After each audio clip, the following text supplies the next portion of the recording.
नमस्कार, मैं सुबोध कुमार सिंह आप सबों का एक बार फिर से अपने चैनल पर स्वागत करता हूं।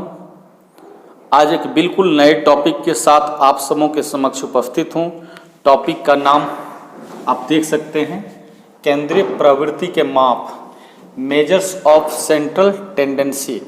ये नया चैप्टर है और इस चैप्टर में जैसा आप लोग देख रहे हैं, माध्य, माध्यिका, बहुलक, मीन, मीडियन, मोड, ये तीनों चीज पढ़ना है।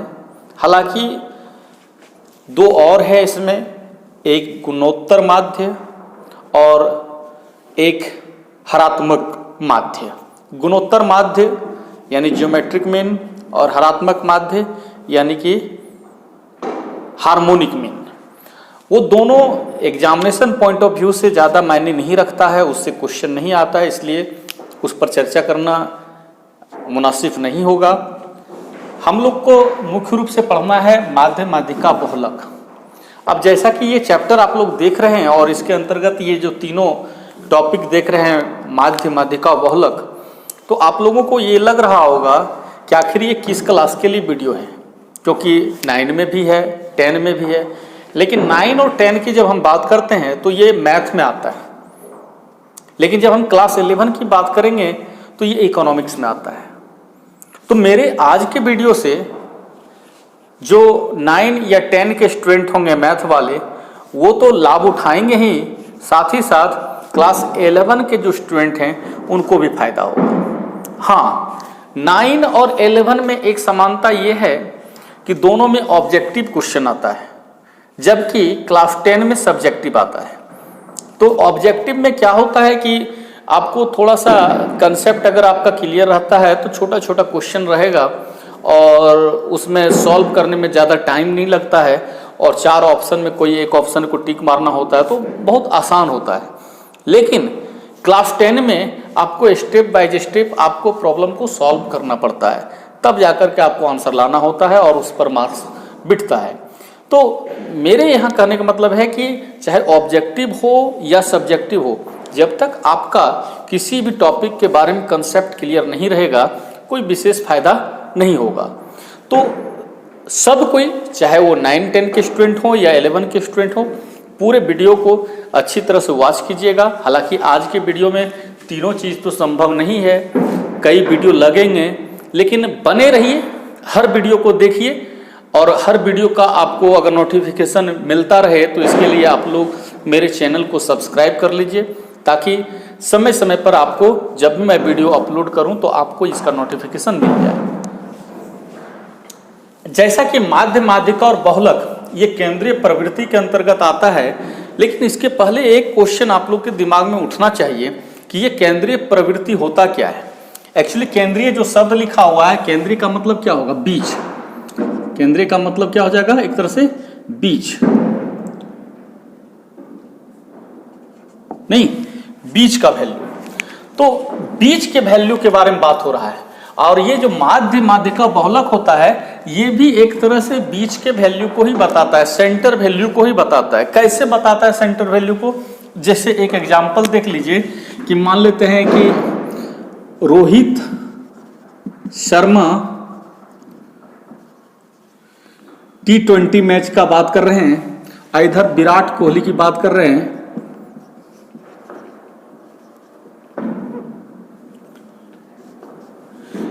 ये भी T20 मैच के बारे में बात कर रहा है। 5 इनिंग मान लेते हैं ये मैच खेलता है, जैसे एक इनिंग में 5 रन, दूसरे में 10, तीसरे में 15, फिर 20, फिर 25, इस तरह से रन बनाता है। हालांकि इस तरह से ये इस श्रृंखला में नहीं होता है, कहीं अंतर आता है, ये 5-5 का डिफरेंस ऐसा होता नहीं है, लेकिन मुझे सॉल्व करने में आसानी होगी इसलिए मैंने 5, 10, 15, 20, 25 दिया। और कोहली ने 25, 20, 15, 10 और 20 इस प्रकार से स्कोर किया है।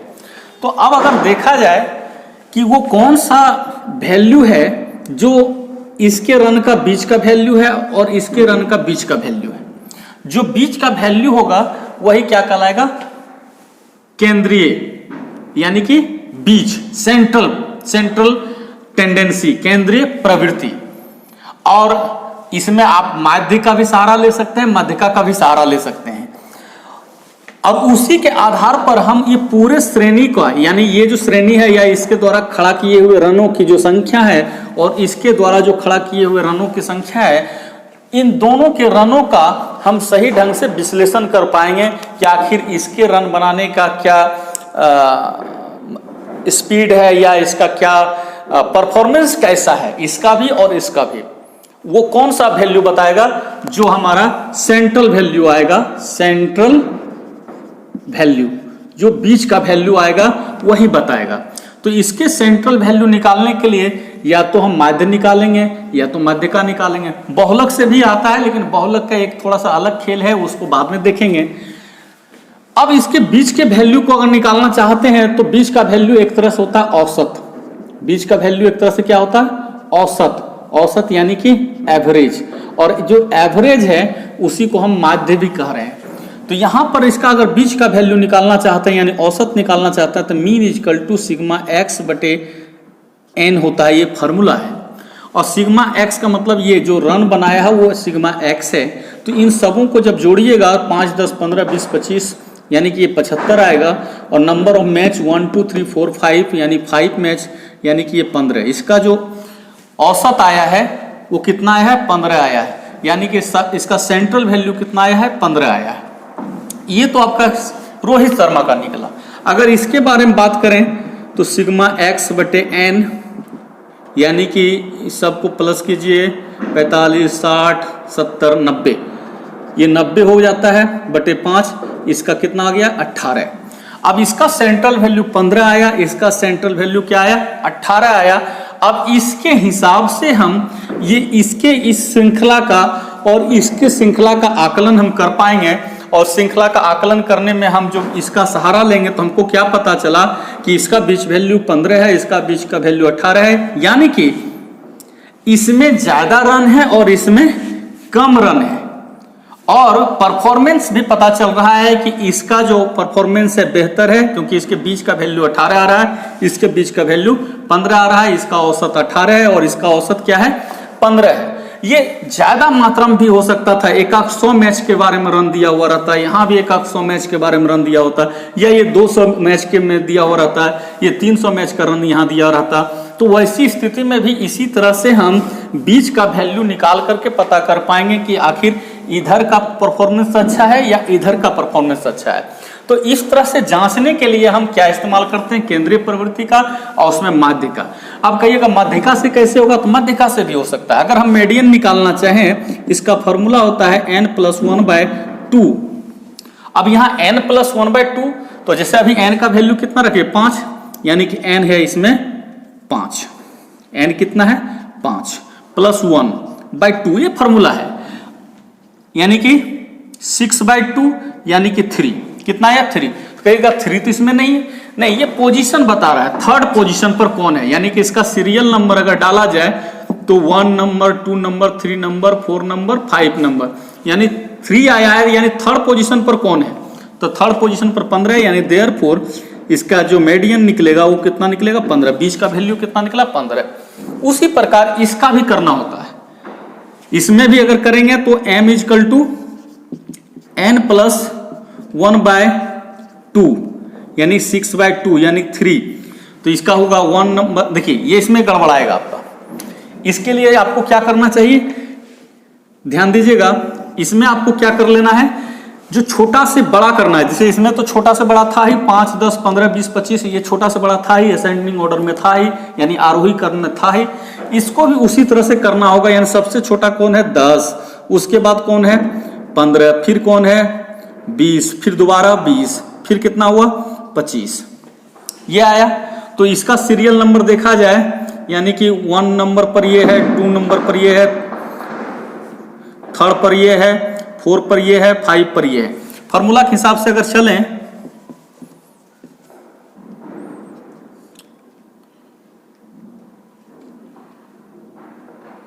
थर्ड नंबर पर कौन आ रहा है जी? 20 आ रहा है ना। थर्ड नंबर पर 20 आ रहा है, डायरेक्ट लिख देंगे। यानी यहां पर जो मीडियन आया वो कितना आया? 20 आया। तो इसका मीडियन 20 है, इसका मीडियन कितना है? 15 है। तो इससे भी पता चल रहा है कि इसका परफॉर्मेंस अच्छा है, इसका परफॉर्मेंस उतना अच्छा नहीं है। दोनों में हम तुलना करते हैं। हाँ, एक सवाल आपको दिमाग में आ रहा होगा कि सर जब यहां पर इसका 15 था, इसका 18 था, ये 15 का 15 ही रहा, तो ये 18 का 18 क्यों नहीं रहा, ये 20 क्यों हो गया? तो मीडियन में थोड़ा सा आंसर वेरी करेगा, लेकिन इतना जरूर सही है कि जैसे ये 18 आया तो इसके ही नजदीक रहेगा, ना कि इसके नजदीक रहेगा। समझ गए ना? जब इसका औसत जितना आया उससे ज्यादा इसका औसत आ रहा है, तो फिर इसका जितना मीडियन आएगा उससे ज्यादा इसका मीडियन भी आना चाहिए, जो कि यहां पर प्रूफ हो रहा है। तो इस तरह से हम मीडियन निकाल करके भी पता कर सकते हैं कि किसका बीच का वैल्यू क्या आ रहा है, और उसी के हिसाब से हम पूरे उसके सीरीज का आकलन कर सकते हैं। यानी एक तरह से जो केंद्रीय प्रवृत्ति होता है वो किसी भी श्रृंखला का, ये 5, 10, 15, 20, 25, ये एक श्रृंखला दिया हुआ है, एक सीरीज दिया हुआ है, या कहीं एक श्रेणी दिया हुआ है, इस श्रेणी को कौन रिप्रेजेंट कर रहा है? ये 15 रिप्रेजेंट कर रहा है। क्या प्रेजेंट कर रहा है? ये 15। और ये जो 25, 20, 15, 10, 20 दिया हुआ है, तो ये एक जो सीरीज है इसको कौन रिप्रेजेंट कर रहा है? ये 18। जो 18 क्या है? औसत है, यानी कि माध्य है। या ये जो 20 आया है वो क्या है? मीडियन है। तो ये भी रिप्रेजेंट करता है, ये भी रिप्रेजेंट करता है, ये भी आपका केंद्रीय प्रवृत्ति में आता है, ये भी आपका केंद्रीय प्रवृत्ति में ही आता है। तो ये एक आपको हम एग्जाम्पल यहां पर पुट किए। हमको तो अभी देखना है डिटेल से माध्य क्या है, माध्यिका क्या है, बहुलक क्या है। माध्यिका और बहुलक तो अलग क्लास में हम चर्चा करेंगे, आज के क्लास में चर्चा करेंगे माध्य के बारे में। इसलिए आप लोग बने रहिए और माध्य को समझने का प्रयास कीजिए।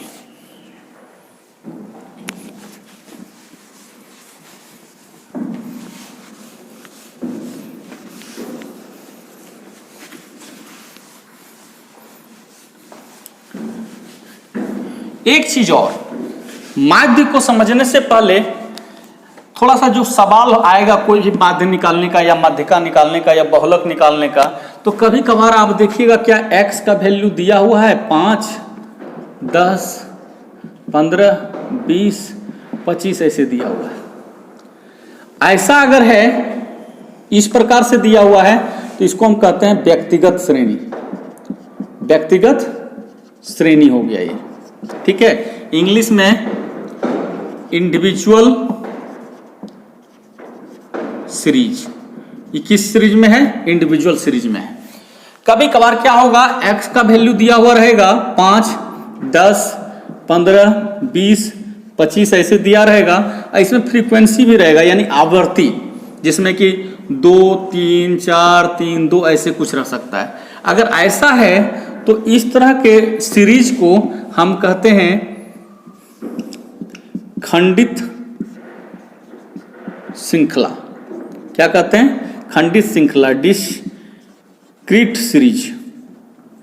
क्या कहते हैं? डिस्क्रीट सीरीज कहते हैं। और तीसरा एक और अलग टाइप का रहेगा, जिसमें रहेगा कि जैसे क्लास इंटरवल दिया हुआ रहेगा। क्लास इंटरवल जैसे 0 से 10, 10 से 20, 20 से 30 ऐसे दिया रहेगा, जिसमें फिर फ्रीक्वेंसी दिया रहेगा 2, 3, 4 ऐसे दिया हुआ रहेगा। तो इस तरह का अगर है तो इसको हम कहेंगे, याद रखिएगा, अखंडित श्रेणी।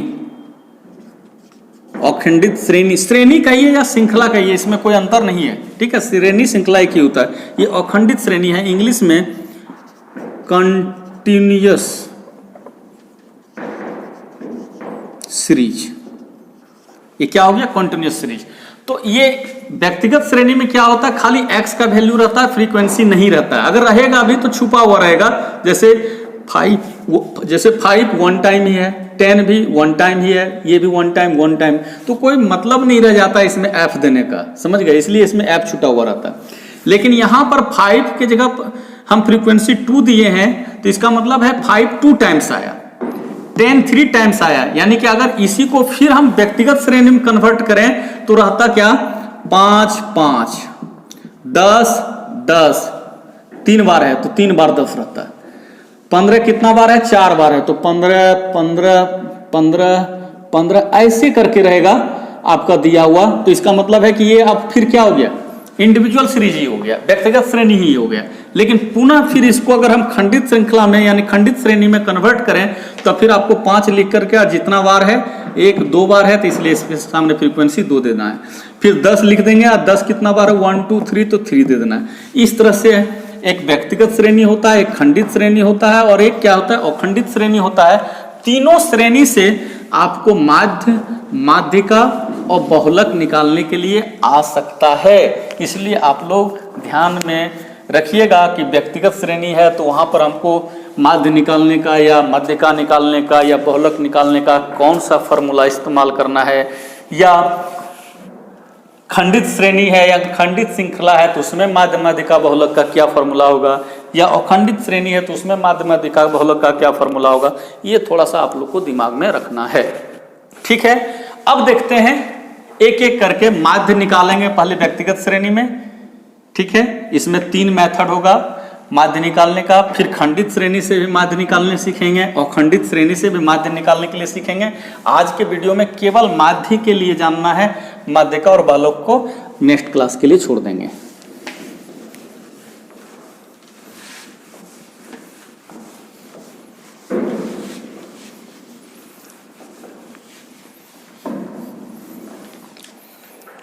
एक एग्जाम्पल लेते हैं,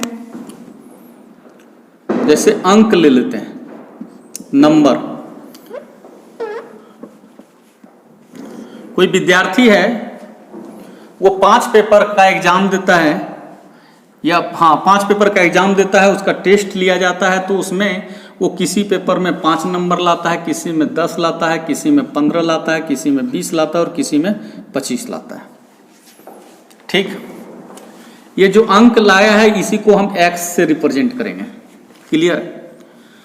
और हमको निकालना है क्या, माध्य। अब भूल जाते हैं माध्यिका और बहुलक को भी, हमको क्या पढ़ना है अभी, केवल माध्य पढ़ना है। अब माध्य पढ़ना है तो माध्य निकालने का, ये जो माध्य निकालेंगे मीन, इसको निकालने के 3 फॉर्मूले हैं। एक है प्रत्यक्ष विधि, प्रत्यक्ष विधि दिमाग में रखना है। प्रत्यक्ष विधि इसको इंग्लिश में कहते हैं डायरेक्ट मेथड। यदि हम डायरेक्ट मेथड का इस्तेमाल करें तो इसमें मीन का फॉर्मूला होगा mean equal to sigma x बटे n। n के जगह f भी इस्तेमाल हो सकता है। ये फॉर्मूला का इस्तेमाल करेंगे जो कि अभी करके भी दिखाए थे। तो इस x को जोड़ दीजिए, कितना आया था, 75 आया था, और n यहां पर जितना सब्जेक्ट है 1 2 3 4 5 सब्जेक्ट है, यानी कि n हो गया 5, यानी कि 5 से आपको डिवाइड कर देना है 75 को। 75 बटे कितना हो जाएगा 5, तो इसका आंसर कितना है 15। ये आपका प्रत्यक्ष विधि में इस तरह से इस्तेमाल करना है, माध्य निकालने का ये फॉर्मूला है। माध्य को और किस नाम से जानते हैं, औसत के नाम से जानते हैं, याद रखेंगे। उसके बाद आते हैं अप्रत्यक्ष विधि। अप्रत्यक्ष विधि इसको इंग्लिश में कहेंगे इनडायरेक्ट मेथड। ये कौन सा मेथड है, इनडायरेक्ट मेथड है। एक चीज याद रखेंगे, इसको एक और मेथड से के नाम से जानते हैं, उसको कहते हैं लघु विधि। लघु विधि, लघु विधि को इंग्लिश में कहेंगे शॉर्टकट मेथड। ये आपका हो गया शॉर्टकट मेथड। इसमें आपका फॉर्मूला होगा मीन का x bar equal to a plus sigma d by n। कहीं कहीं d के साथ x भी लगा दिया जाता है क्योंकि हम x, ये x माने हुए हैं, तो कहीं कहीं आपको इस तरह से इसमें x भी लगा हुआ रह सकता है, लेकिन ज्यादा करके नहीं रहता, इसलिए हम भी इसमें x नहीं लगाते हैं। अब ये फॉर्मूला हो गया। अब इसमें क्या है ये ध्यान दीजिएगा, यहां पर a का मतलब हो रहा है assumed mean. Assumed mean, assumed mean का मतलब होता है कल्पित माध्य। ये कल्पना कर लिए हैं इसमें पहले, जैसे ये हमारा यहाँ पर अभी माध्य जो निकला है 15 निकला है तो निकाल चुके हैं, लेकिन हम इसमें पहले ही मान लेते हैं किसी को माध्य। देखिएगा कोई भी सीरीज रहेगा तो उसमें जो सबसे छोटा वैल्यू होगा और जो सबसे बड़ा वैल्यू होगा तो उसी के बीच में माध्य आता है, चाहे माध्य का आता है या चाहे बहुलक आता है। ये नहीं कि 5 से 25 तक है तो इसका माध्य निकालेंगे तो आंसर इसका 40 आ जाएगा या 50 आ जाएगा, ऐसा नहीं होता है। आपका 5 से 25 तक है तो इसके बीच में ही आएगा और वो दिख भी रहा है 15 बीच में है, इसलिए यही माध्य होगा। तो हम पहले ही कल्पना कर लेते हैं बिना सॉल्व किए कि ये माध्य है और फिर सॉल्व करके देखते हैं। तो यहाँ पर ये फार्मूला है, इस फार्मूला के हिसाब से हम एक इसको मान लिए 15 को, ये हो गया आपका a plus sigma d by n है तो हमको d निकालना होगा। d निकालने का क्या फार्मूला है, तो इसके लिए x माइनस a करना होता है। तो ये पूरा आपका x है, 5, 10, 15, 20, 25 पूरा x है और इसमें a को निकालना है यानी कि 15 को निकालना है। तो इस 5 में से 15 को निकालेंगे तो क्या होगा -10, फिर 10 में से 15 निकालेंगे तो -5। नहीं, अगर ऐसे नहीं समझ में आता तो आप लिखिए 5 घटाओ 15 तो क्या आएगा -10 आएगा, फिर 10 घटाओ 15 तो क्या आएगा -5 आएगा। तो इतना नहीं करना है, आप लोगों को समझ में आ रहा होगा, स्पेस ज्यादा ले लेगा इसलिए हम शॉर्ट में रखते हैं। तो ये आ गया -10, ये आ गया -5, ये आ गया 0, ये आ गया 5 और ये आ गया 10। तो इस प्रकार से आपका d निकल गया और जब d निकल गया तो इसी का समेशन कर देंगे तो आपका कितना हो जाएगा -10 -5, 15 इधर भी और इधर भी प्लस में 15 है यानी कि ये 0 हो जाएगा। अब फार्मूला में डाल करके देखेंगे a का वैल्यू कितना है जी 15 है, 15 हो गया, plus sigma d by n, sigma d कितना आया 0, 0 लिख दिए, बटे n कितना है 5 है, तो इसको सॉल्व करिएगा तो ये 15 ही आएगा। तो आप देखें आपका डायरेक्ट मेथड में भी आपका आंसर कितना आ रहा है 15 आ रहा है और इनडायरेक्ट मेथड में भी आंसर कितना आ रहा है 15 आ रहा है। तो ये तो हो गया आपका दूसरा विधि, ये पहला विधि था और ये आपका दूसरा विधि था। अब आते हैं हम तीसरे विधि में, इसको ऐसा करते हैं इधर ही लिख देते हैं ताकि स्पेस का दिक्कत ना हो, ये 15 आया। अब तीसरे विधि में जब आते हैं उसको हम कह रहे हैं पद विचलन विधि। ये कौन सा विधि है, पद विचलन विधि, इंग्लिश में इसको कहेंगे स्टेप डेविएशन मेथड। ये कौन मेथड है, स्टेप डेविएशन मेथड है। इसमें क्या करना होता है मीन निकालने के लिए, माध्य निकालने के लिए a प्लस सिग्मा d पर डैश करना है और बटे n करना है और इनटू c लिखिए या i लिखिए, c लिखिए या i लिखिए। अब देखिए a तो पहले से ज्ञात है, हमारा आ गया d डैश। तो जो d डैश जो आया है, ये जो d डैश आया है तो d डैश कैसे निकलता है वो देखना है पहले। d डैश ये था x minus a, d dash कैसे निकलेगा, तो d डैश निकालने के लिए क्या करना है, d को c से डिवाइड कर देना है, d को c से डिवाइड कर देना है। तो d तो मेरा निकला हुआ है, अब c से डिवाइड करना है तो c का मतलब क्या है, c का मतलब कॉमन फैक्टर। अब वो कौन सा नंबर है इसमें 10, 5, 5, 10 में जो कि इसको डिवाइड कर दे पूरा पूरी, तो वो हो सकता है आपका 5। यहां पर c कितना हो सकता है 5, 5 से 10 भी डिवाइड हो जाएगा, 5 भी डिवाइड हो जाएगा। तो जब हम d को यानी कि -10 को 5 से डिवाइड करेंगे तो ये आ जाएगा -2, ये आ जाएगा -1, ये आ जाएगा 0, ये आ जाएगा 1 और ये आ जाएगा 2। फिर इसका समेशन कर देंगे तो कितना आ जाएगा, ये -3 प्लस 3 हो जाएगा, ये +3 हो जाएगा, तो इसका मतलब ये भी 0। अब यहां पर बिठाएं, ये हमारा 15 है, ये आपका 0 आ गया सिग्मा d डैश, बटे एन आपका 5 इंटू सी कितना माने हैं, 5 माने हैं, ये 5 हो गया। तो एक तरह से इसको सॉल्व कीजिएगा तो 15 ही आएगा, ये तो कैंसिल हो जाएगा, इसका भी आंसर 15 आया। यानी कि माध्य निकालने के लिए आप प्रत्यक्ष विधि का इस्तेमाल करो या अप्रत्यक्ष विधि का इस्तेमाल करो या पद विचलन विधि का इस्तेमाल करो, तीनों विधि में सेम आंसर आएगा। तो इस तरह से हम निकाल लेते हैं क्या, माध्य। किससे निकालते हैं, कौन से श्रेणी में ये फॉर्मूला यूज कर रहे हैं, तो वो यूज किए हैं हम, ये कैसा सीरीज है बताइए, ये जो सीरीज है वो कैसा सीरीज है, यहां पर लिख ही देते हैं। ये जो सीरीज है ये व्यक्तिगत है, ये व्यक्तिगत श्रेणी है।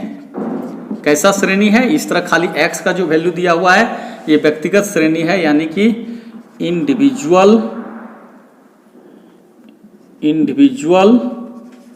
सीरीज। ये सवाल इंडिविजुअल सीरीज का है, इसमें हम इसी तरह से बनाते हैं, इसमें खाली x दिया रहेगा और आगे आपको डायरेक्ट मेथड या इनडायरेक्ट मेथड या स्टेप डिवीजन मेथड किसी के माध्यम से आपको सवाल को सॉल्व करना है। यदि छोटा रहे 5, 10, 15, 20, 25, ये बहुत कम आंकड़ा था, डेटा बहुत कम था, यानी सीरीज बहुत छोटा था, तो हम डायरेक्ट मेथड का इस्तेमाल करके सवाल को सॉल्व करेंगे। लेकिन वहीं पर अगर सीरीज बड़ा हो, इसमें कितना था 1, 2, 3, 4, 5 तक ही था, यदि ये रहता 25 में, 50 में, 100 में, इतना रहता, तो फिर आपको इस्तेमाल करना पड़ता कौन सा, या तो इसका इस्तेमाल कीजिए या तो इसका इस्तेमाल कीजिए, तो आपके लिए अच्छा होगा। हालांकि वो ऐसा रहता नहीं है। इंडिविजुअल सीरीज में ज्यादा करके यही फार्मूला यूज होता है, इन दोनों फार्मूला का जरूरत इसमें नहीं पड़ता है। लेकिन हम व्यक्तिगत श्रेणी के बाद जैसे खंडित और अखंडित श्रेणी का सवाल सॉल्व करेंगे तो वहां पर डायरेक्ट मेथड से ज्यादा यूज होता है इनडायरेक्ट मेथड का और स्टेप डेविएशन मेथड का। इसको आप लोग अगर स्क्रीनशॉट लेना चाहते हैं तो ले लें। आगे अभी हम देखेंगे ये व्यक्तिगत श्रेणी के बाद खंडित श्रेणी में कैसे माध्य की गणना करते हैं।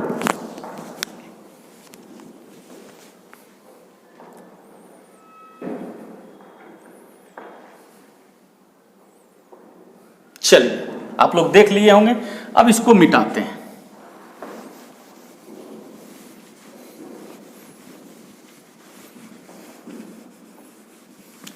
ये वही रहने देते हैं, इसको नहीं मिटा रहे हैं, ठीक है। यह समझ में आ ही रहा है, 5, 10, 15, 25 है, फिर से इसको लिखेंगे, सेम सवाल को लिखेंगे। अब आ गए किस श्रेणी में जी, खंडित श्रेणी में। याद रखेंगे खंडित श्रेणी, हम बात कर रहे हैं खंडित श्रेणी यानी कि डिस्क्रीट सीरीज।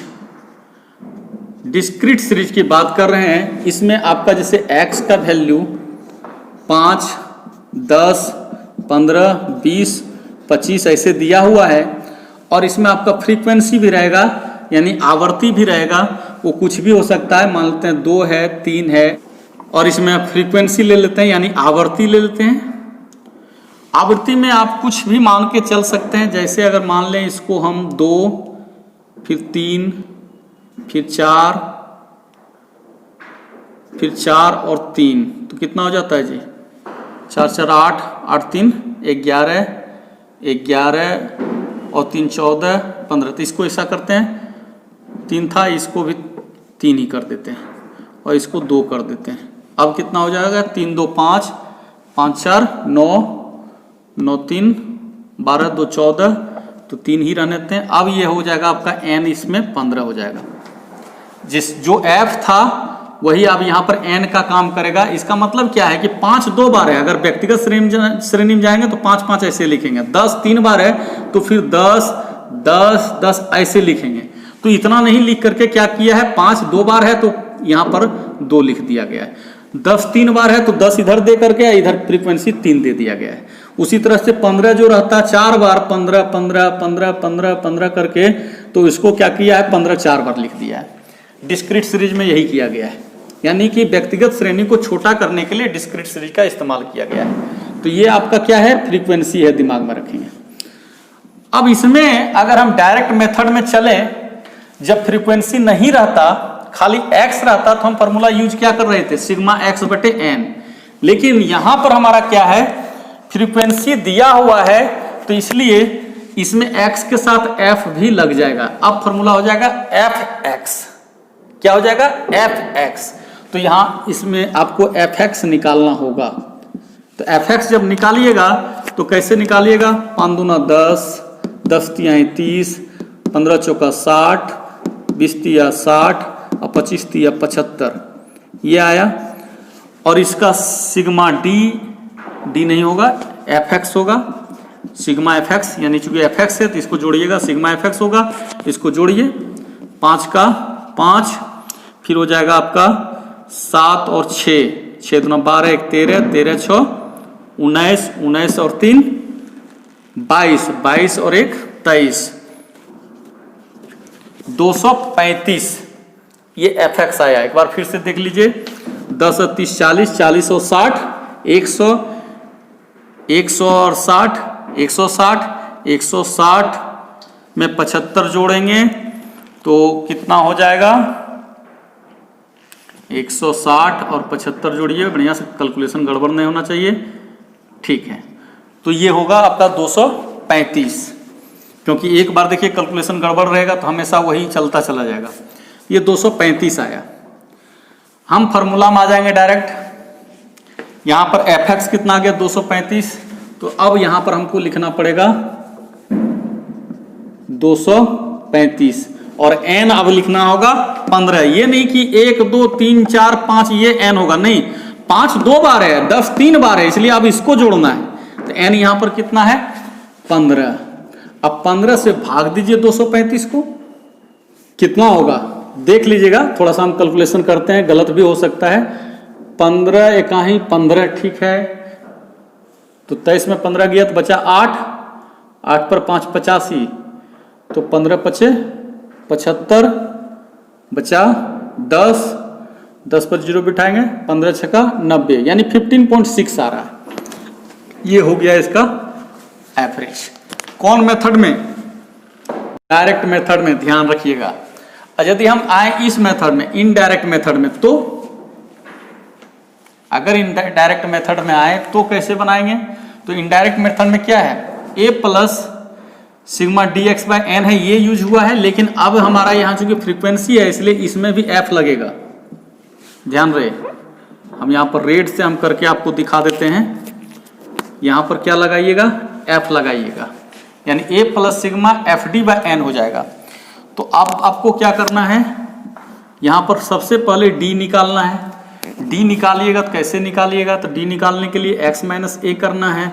x माइनस ए जब कीजिएगा तो इसमें से किसी को a मानना होगा, मानते 15 को माने, तो फिर क्या आया था, उसमें भी आया था -10, -5, 0, फिर 5, फिर 10, जो भी आया। अब इससे आपको क्या करना है, ये d आ ही गया, इस d को f से गुना कीजिएगा तो fd आ जाएगा, आएगा जी। और जब fd आ जाएगा तो आपका देखिए गुना करके देख लीजिए, 10 गुना 2 कीजिएगा, 10 गुना 20 यानी -20, 5 तिया 15 यानी -15, फिर 0, फिर 15 तिया 5 तिया 15, फिर 10 तिया 30, ये आपका आया। अब इसको जोड़िए, सिग्मा fd निकल जाएगा, वो कितना आ रहा है, ये 15 15 कैंसिल होगा, 30 में 20 जाएगा यानी -10, ये कितना आया, -10 आया। अब इसको सॉल्व कीजिए, यहाँ पर थोड़ा सा मिटाते हैं।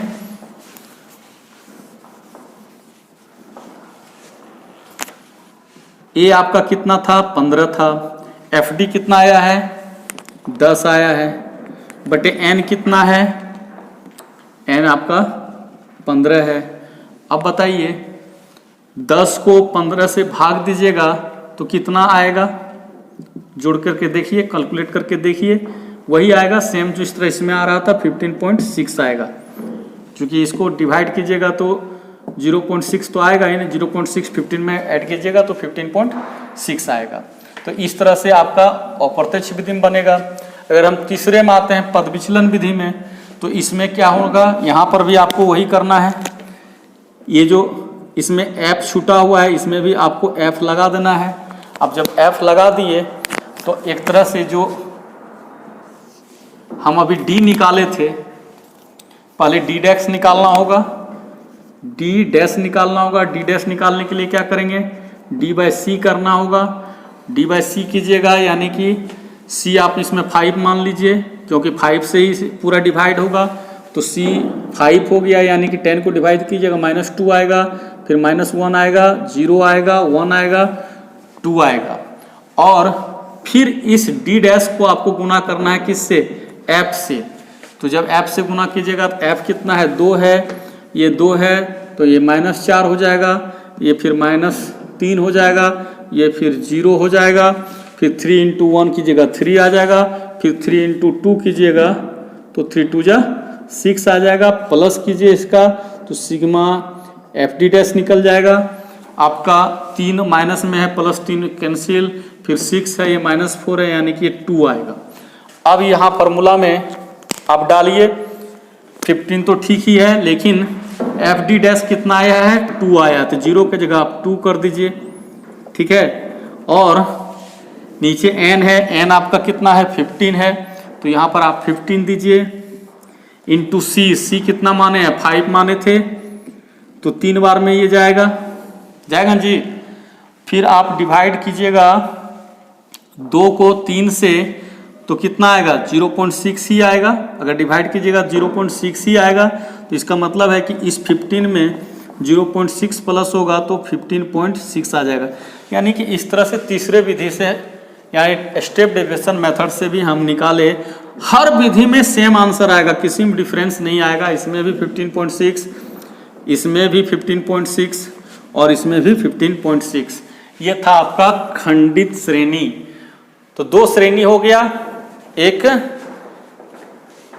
कौन सा श्रेणी हुआ, व्यक्तिगत श्रेणी, दूसरा कौन हुआ, खंडित श्रेणी। अब तीसरा देखेंगे अखंडित श्रेणी। ध्यान दीजिएगा, अखंडित श्रेणी को भी कर लेते हैं, तो आज माध्य का लगभग काम पूरा हो जाएगा।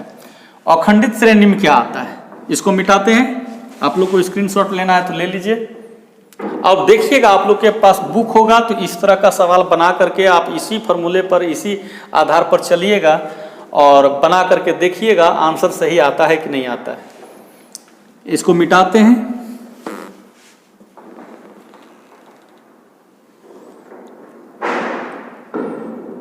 पहले आप लोग देख लीजिए क्या करना है इसमें।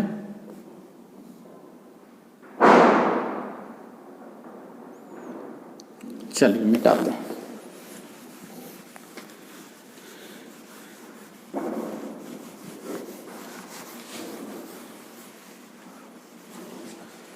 अब हम लोग को अखंडित देखना है, अ लग गया इसमें। अखंडित श्रेणी यानी कि कंटिन्यूअस सीरीज, कंटिन्यूअस सीरीज की बात हो रही है। इसमें क्लास इंटरवल में दिया हुआ रहेगा, ठीक है। क्लास इंटरवल मतलब 0 से 10, ठीक है, 10 से 20, 20 से 30, 30 से 40, 40 से 50, ऐसे करके दिया हुआ रहेगा। और फिर फ्रीक्वेंसी भी रहेगा। फ्रीक्वेंसी कुछ भी मान लीजिए, जैसे अभी माने थे 2, 3, 4, 3 और 3 ही शायद माने थे। देख लेते हैं 15 आता है कि नहीं आता है। 3 2 5, 5 4 9, 9 3 12, अब 12 3 15, n कितना आ गया, 15 आ गया। अब इसमें क्या करना है आपको, सेम फॉर्मूला यूज होगा, इस फॉर्मूला में कोई अंतर नहीं है। कंटिन्यूअस, एक चीज याद रखिएगा, खंडित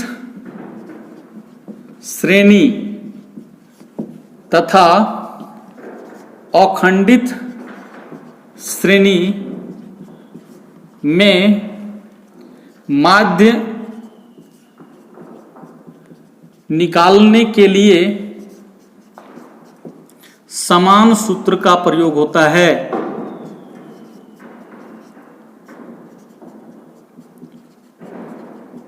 ठीक है, खंडित और अखंडित में समान सूत्र का प्रयोग होता था। अभी हम ये खंडित श्रेणी में यूज किए थे, तो अखंडित श्रेणी में भी यही यूज होगा। ध्यान दीजिएगा कैसे यूज होगा, वही तो देखते हैं। ऐसे सवाल में जैसे लिखा हुआ है सिग्मा fx बटे n, ये फॉर्मूला है, तो हमको f तो दिख रहा है लेकिन x नहीं दिख रहा है, तो x निकालना होगा। x निकालना मतलब क्या, x का मतलब हो रहा है मिड वैल्यू। x का मतलब क्या हो गया, मिड वैल्यू। यानी 0 और 10 के बीच का वैल्यू, तो 0 और 10 के बीच का वैल्यू कितना होगा? 5 होगा। 10 और 20 के बीच के वैल्यू कितने होंगे? 15 होंगे। अब निकलता कैसे है? तो इसको L1 मानिए, इसको L2 मानिए, L1 प्लस L2 करके बाय 2 कर दीजिए। यानी मिड वैल्यू अगर निकालना है, यानी x निकालना है, तो L1 प्लस L2 बाई 2 कर दीजिए। L1 कितना है? 10, ये कितना है? 20/2, यानी कि 30/2, यानी कि 15। तो यानी कि 10 और 20 के बीच में कितना आएगा? 15 आएगा। फिर 20 और 30 के बीच में कितना आएगा? 25, फिर 35 और फिर 45। चूंकि 0 से 10, 10 से 20, 10 का इंटरवल चल रहा है, इसलिए यहाँ पर भी 10 का ही डिफरेंस होगा। तो इस तरह से हम x निकाल लिए। और जब x निकल गया तब आपका जो फॉर्मूला है क्या है? Sigma fx/n। इसका मतलब यहाँ fx निकालना होगा। तो ये f है, ये x है, यानी कि 2 गुना 5 कीजिएगा 10, 15 तिया 45, 25 चौका 100, 35 गुना 3 यानी 5 तिया 15, 3 तिया 9 और 1 10, 5 तिया 15 और 4 तिया 12 और 1 13, यानी 135। इसको प्लस कर दीजिए तो निकल जाएगा सिग्मा fx। अब इसको जोड़िए पूरा। देखिए जो भी जोड़िएगा वो आएगा यहाँ पर, वो आपको यहाँ बिठाना है, बटे आपको क्या करना है? 15 कर देना है, आपका आंसर आ जाएगा। बाकी वही प्रोसेस अपनाना है। और प्रत्यक्ष विधि में भी आएंगे। तो यहाँ पर क्या है? FD है। तो जैसे आप कैलकुलेट किए थे, जब x निकल गया, f निकल गया, अभी इसके पहले यही है, स्मार्ट बोर्ड रहता था हम पीछे का वापस करके दिखा देते। यहाँ पर तो अब संभव नहीं है। फिर अगर मान लेते हैं इस मेथड में आते हैं, तो आपको इससे पहले क्या निकालना होगा? d निकालना होगा। d निकालने के लिए क्या कीजिएगा? x माइनस a कीजिएगा। एक इसको मानिएगा, इसमें किसी को मान लीजिए 5, 15, 25, 35 है, इसको a मान लीजिए। यानी कि ये 25 घटाइए 5 में तो -20, फिर 15 में 25 घटाइए -10, फिर 0, फिर 10 और फिर 20। इस तरह से d निकल जाएगा। और फिर इसी d को f से गुना कर दीजिएगा तो fd निकल जाएगा। जो fd निकलेगा उसको प्लस कीजिएगा तो यहाँ सिग्मा fd निकल जाएगा। निकलेगा ना जी? देखिए 2 गुना 20 यानी -40, 3 गुना 10 -10 है तो 10 तिया 30, 4 गुना 0 0, 3 गुना 10 यानी कि 30, 20 गुना 3 यानी 20 तिया 60। सॉल्व कीजिए, इसको समेशन निकालिए। 30 जाएगा, खत्म हो जाएगा। 40 है यानी ये 20 आया। यानी यहाँ पर आपको क्या डाल देना है? अगर इसको सॉल्व भी करते हैं इस फॉर्मूला के हिसाब से,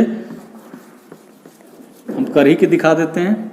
यहाँ बटे n था ना, ये आपका था 15, नहीं कितना था जी? 25 है, बदला है 25। FD कितना आया है? 20 बटे n कितना है? 15। अब 20 को 15 से भाग दीजिए, कितना बार में आएगा? एक बार में 50, 5 पर 0 यानी कि 15 तिया 45। इसको जोड़िएगा, 25 1 26 यानी 26.3 आएगा। यहाँ पर fx जो भी जोड़ करके आएगा उसको फिर n से भाग दीजिएगा तो उसका भी यही आना चाहिए, 26/26.3 आना चाहिए। तो इस तरह से आपका अखंडित श्रेणी भी होगा। ठीक है, आप कोशिश कीजिए। जैसे अभी एक तो हम बना के दिखा दिए हैं, इसमें कितना है? 26.3।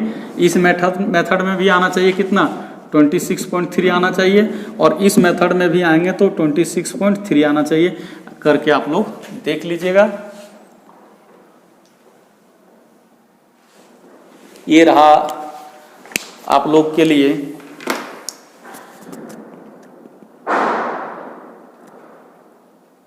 ये 3 चीज बताए हैं माध्य निकालने के लिए। एक अखंडित श्रेणी, इससे पहले खंडित श्रेणी था और उससे पहले आपका व्यक्तिगत श्रेणी था।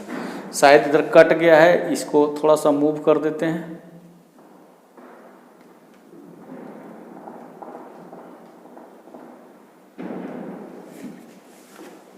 अब आप लोग को दिख गया होगा जो छूटा हुआ होगा।